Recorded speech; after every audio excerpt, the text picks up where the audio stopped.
Tutoriel pour accéder en tant que parent ou en tant qu'élève à l'application ENT, Environnement numérique de travail, et accéder à Pronote pour consulter son cahier de texte.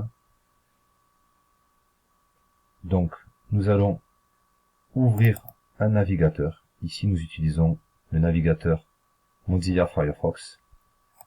Dans la barre du moteur de recherche, on tape ENT Occitanie Sévigné.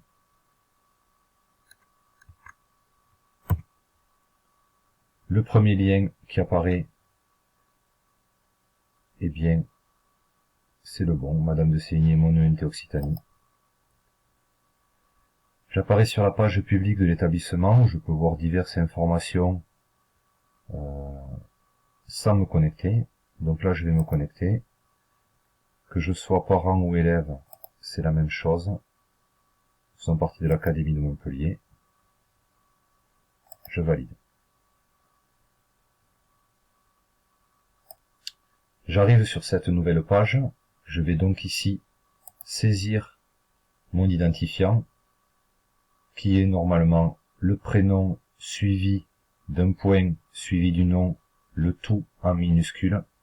Il peut arriver qu'il y ait un chiffre qui termine l'identifiant s'il y a plusieurs personnes portant le même prénom et le même nom dans l'académie.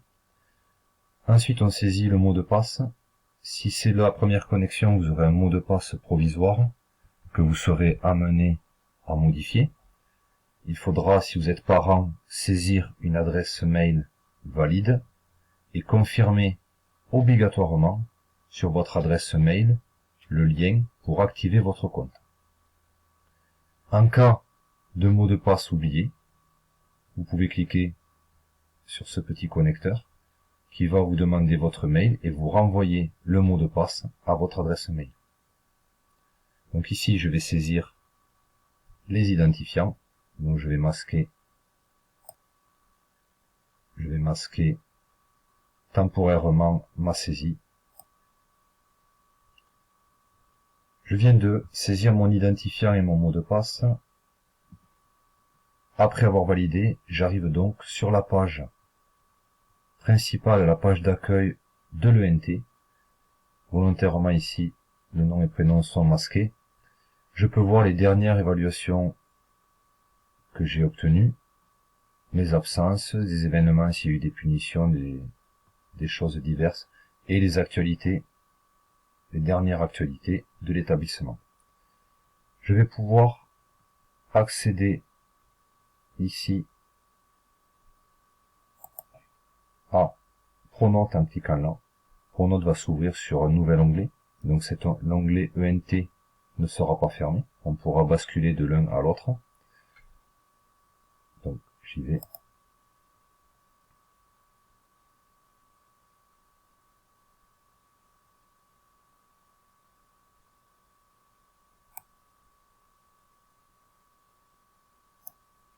Nous arrivons sur la page principale de Pronote, où il y a un récapitulatif du travail qu'il fallait faire pour aujourd'hui, le travail pour demain.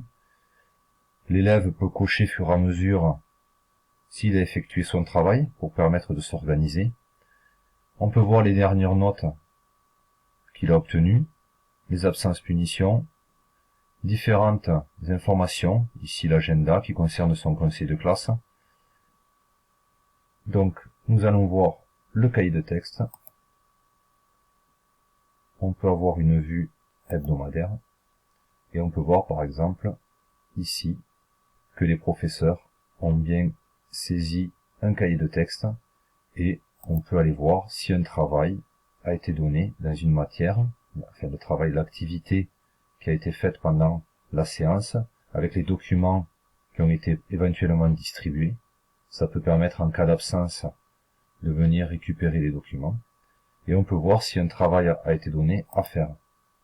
Donc là, exemple, en technologie, pour le 16 mars, il y a des exercices à faire, et on a un document ici, un lien qui correspond à un document à télécharger.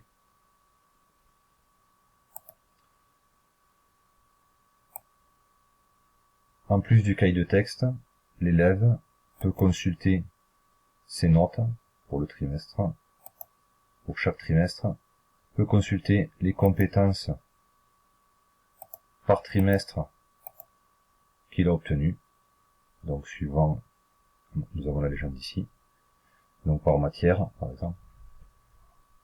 Il peut surveiller ses résultats, voir s'il y a des informations vie scolaire, voir son emploi du temps de la semaine avec ses professeurs absents éventuellement, ou si des cours ont été déplacés ou modifiés. Et il y a un onglet communication en cas d'information ou discussion avec l'établissement.